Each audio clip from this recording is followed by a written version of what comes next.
Today, we'll review the performance of the best and worst P2P lending platforms in June. We will also cover the recent news and discuss the changes in portfolio quality which may impact your investment on a dedicated platform. If you're new here, you should know that the performance of an outstanding portfolio has direct impact on your return and the expected liquidity. As always, nothing in this video shall be considered investment advice. P2P lending is risky and you must monitor the latest developments surrounding your investments to avoid losses. Let's start with platforms that manage most of the funds in the industry. The outstanding loan portfolio amount on Mintos slightly decreased last month. Mintos introduced a new investment product that enables investors to invest in rental properties in Austria for a 5% interest rate. If you decide to explore those investment opportunities on Mintos, I recommend getting familiar with the terms and conditions. We have also added a section to our Mintos review where we explain how those investments in rental properties work. As we mainly cover the P2P lending portfolio and most viewers were not interested in this product, I won't be diving much deeper into this topic. Investors should know, however, that Mintos is still just a middleman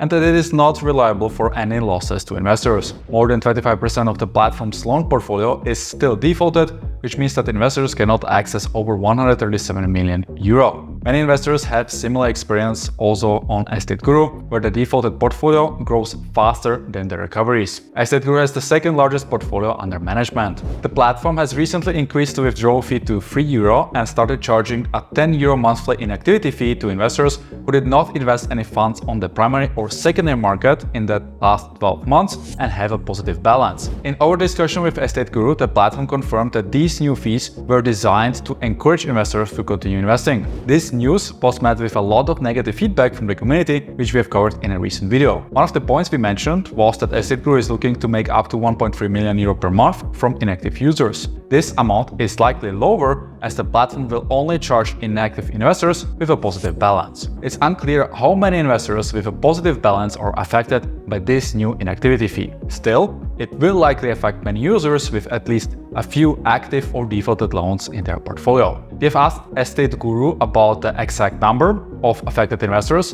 and the expected revenue from the newly introduced fees. However, at the time of recording, the platform has not yet responded to us. Should we get access to this information, you will be able to find it in our news feed on P2P Empire. The platform has announced that it will reach profitability by the end of the year, which is more likely than the recovery plan presented at the beginning of the year. From the planned 38 million, the platform recorded only 3.6 million in the first quarter of this year, which is just 9.4%. So far, the default rate has continued to increase, which may be one of the reasons why investors continue withdrawing their funds instead of reinvesting them. On a positive note, P2P continues to increase its portfolio while decreasing the amount of recovery. The platform also announced that a new lender from Kazakhstan has joined the platform, offering long-term loans. As of mid-June, P2P also changed its interest rate. From now on, you can only earn between 9 and 10.5%. This is likely due to the lower need for funding and the high demand from investors, which surpasses the supply of loans.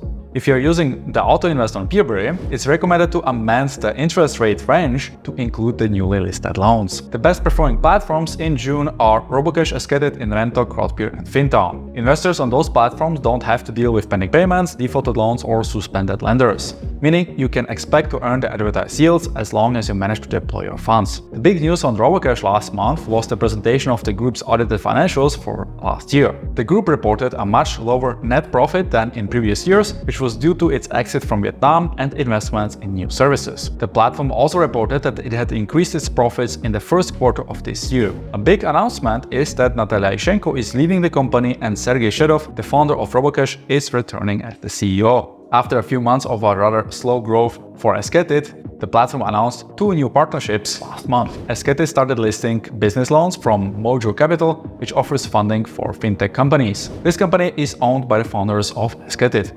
Additionally, the platform started listing loans from Credus Capital, which offers a new structure for mortgage-backed loans from Latvia. You can invest into new lenders on Esketit manually or with the automated diversified strategy, which gives you the additional liquidity should you need to exit before the end of the loan term. On Crowdpeer, we can see the first 3 delayed loans. As of recording, the platform has not declared any loans as defaulted. Fintown is also amongst the top platforms in terms of portfolio performance, as the properties on Fintown are managed by the VOTF group, which owns the platform, investors don't need to deal with non-paying third parties as it's the case on other crowd lending sites. While this increases the concentration risk, so far the platform has managed to fulfill the obligation towards investors. Fintown also announced a new development project for which it is raising funds for a 14% interest rate. The platform also offers investments in already operational rental properties with low rates and lock-up periods. If you want higher yields, you can also explore investments on Income or Capitalia, both of which have an acceptable default rate.